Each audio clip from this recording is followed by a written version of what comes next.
Hello everyone. Welcome to Drishti Judiciary's latest initiative, the Law MCQs program. Practice questions covering legal current affairs, general knowledge, and previous year questions. Let's begin today's session. The first question is, adherence to precedent is called the doctrine of stare decisis, commercial impracticability, substantial performance, और nolo contender. विधि के संदर्भ में पूर्व निर्णय के पालन करने के सिद्धांत को कहा जाता है स्टेयर डेसिसिस, वाणिज्यिक अव्यवहारिकता, पर्याप्त प्रदर्शन या nolo contendere. The correct answer is option A, stare decisis. इसका सही उत्तर है option A, stare decisis. The doctrine of stare decisis is a legal principle that mandates courts to follow the precedents established by previous decisions when ruling on similar cases. This ensures consistency and predictability in the law. Stare decisis का सिद्धांत एक कानूनी सिद्धांत है जो अदालतों को समान मामलों पर फैसला सुनाते समय पिछले निर्णयों द्वारा स्थापित मिसालों का पालन करने का आदेश देता है. यह कानून में स्थिरता और पूर्वानुमेयता सुनिश्चित करता है. Next question is, bill of exchange is defined in Indian stamp act, Indian contract act, Indian companies act और नेगोशिएबल इंस्ट्रूमेंट एक्ट. विनिमय पत्र को परिभाषित किया गया है भारतीय स्टाम्प अधिनियम, भारतीय अनुबंध अधिनियम, भारतीय कंपनी अधिनियम या परक्राम्य लिखित अधिनियम. The correct answer is option D, negotiable instrument act. इसका सही उत्तर है ऑप्शन डी, परक्राम्य लिखित अधिनियम. According to the Negotiable Instruments Act of 1881, a bill of exchange is a written document with an unconditional order signed by the issuer instructing someone to pay a specified amount to a designated person or the bearer. परक्राम्य लिखित अधिनियम 1881 के अनुसार विनिमय पत्र एक लिखित दस्तावेज है जिसमें जारीकर्ता द्वारा हस्ताक्षरित बिना शर्त आदेश होता है जो किसी व्यक्ति को निर्दिष्ट व्यक्ति या वाहक को निर्दिष्ट राशि का भुगतान करने का निर्देश देता है. Next question is, who issues the notice under section 148 of the income tax act? Tax payer, income tax department, finance minister और ऑडिटर. आयकर अधिनियम की धारा 148 के तहत कौन नोटिस जारी करता है? करदाता, आयकर विभाग, वित्त मंत्री या लेखा परीक्षक. The correct answer is option B, income tax department. इसका सही उत्तर है ऑप्शन बी, आयकर विभाग. Recently, in the case of Srimati Sunita Purushottam Varjankar versus Income Tax Officer, the Bombay High Court in Goa has ruled that a reassessment notice issued without adhering to the preconditions specified in Section 148 of the Income Tax Act was outside its jurisdiction. According to Section 148 of the Income Tax Act, the IT department will issue a notice for any income tax computation that has not been reassessed or recomputed.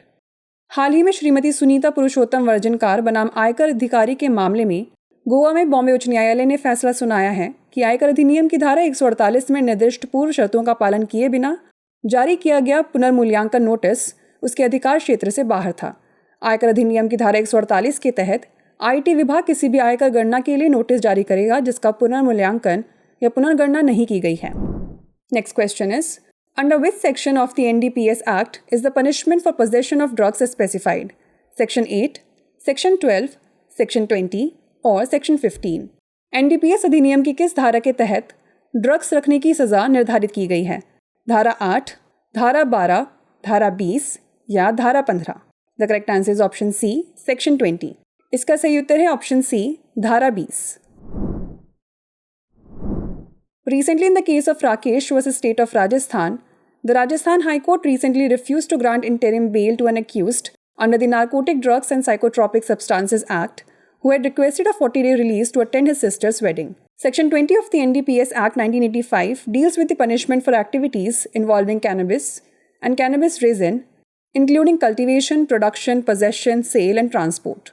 हाल ही में राकेश बनाम राजस्थान राज्य के मामले में राजस्थान उच्च न्यायालय ने NDPS यानी narcotic drugs and psychotropic substance अधिनियम के तहत एक आरोपी को अंतरिम जमानत देने से इनकार कर दिया जिसने अपनी बहन की शादी में शामिल होने के लिए 40 दिन की रिहाई का अनुरोध किया था. एनडीपीएस अधिनियम 1985 की धारा 20 खेती, उत्पादन, कब्जे, बिक्री और परिवहन सहित भांग और भांगराल से जुड़ी गतिविधियों के लिए सजा से संबंधित है. The last question is, international organisations can institute proceedings before the international court of justice under advisory jurisdiction, special agreement article 36, compulsory jurisdiction or contentious jurisdiction. अंतर्राष्ट्रीय संगठन निम्नलिखित में से किसके तहत अंतर्राष्ट्रीय न्यायालय के समक्ष कार्यवाही शुरू कर सकते हैं? सलाहकार क्षेत्राधिकार, विशेष समझौता अनुच्छेद 36, अनिवार्य क्षेत्राधिकार या विवादास्पद क्षेत्राधिकार। The correct answer is option A, advisory jurisdiction. इसका सही उत्तर है ऑप्शन ए, सलाहकार क्षेत्राधिकार। International organizations can institute proceedings before the International Court of Justice under its advisory jurisdiction. अंतर्राष्ट्रीय संगठन अपने सलाहकार क्षेत्राधिकार के तहत अंतर्राष्ट्रीय न्यायालय के समक्ष कार्यवाही शुरू कर सकते हैं। Before we wrap up, here's a question for you. Which judgment of the Supreme Court in 1992 upheld OBC reservations while separating the creamy layer? Maneka Gandhi versus Union of India, M. Nagaraj versus Union of India, M. R. Balaji versus State of Mysore, और Indira Sahane versus union of India. 1992 में supreme court ने किस फैसले ने OBC आरक्षण को बरकरार रखा जबकि क्रीमी लेयर को अलग कर दिया? मेनका गांधी बनाम भारत संघ, एम नागराज बनाम भारत संघ, एम आर बालाजी बनाम मैसूर राज्य या इंदिरा साहनी बनाम भारत संघ। इसका उत्तर हमें कमेंट सेक्शन में ज़रूर भेजिएगा। ऐसी और वीडियोज़ देखने के लिए लाइक, शेयर और सब्सक्राइब करना ना भूलें। धन्यवाद। डियर व्यूअर्स, अपने एग्जाम की तैयारी को और बेहतर करने के लिए हमारे चैनल को लाइक, शेयर और सब्सक्राइब करना न भूलें।